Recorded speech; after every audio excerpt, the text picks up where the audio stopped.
ठीक हो ना? अचानक क्या हो गया? तुमने हमें अर्जेंटली बुलाया। मैं कितनी भी डॉक्टर के पास नहीं गई, पर मुझे पूकी के बारे में तो सोचना पड़ेगा ना। तुमने इसलिए हमें यहाँ बुलाया?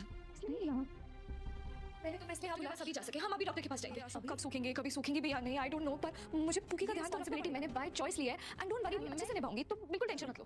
अभी काफी लेट हो गया है, अभी तुम रेस्ट करो। ये नहीं, आई डोंट नो, मुझे पर पुक्की का ध्यान तो रखना ही पड़ेगा ना।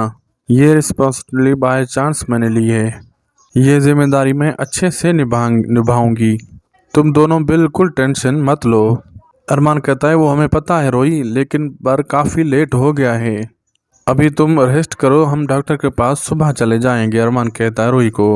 रोही कहती है नहीं, हम डॉक्टर के पास अभी जाएंगे। अरमान प्लीज़ तुम डॉक्टर को कॉल करो ना। और रोही कहती है आई एम सॉरी, मुझे सुबह ही डॉक्टर के पास चले जाना चाहिए था, ये सब होता ही नहीं, आई एम सॉरी, ये सब कुछ मेरी वजह से हो रहा है।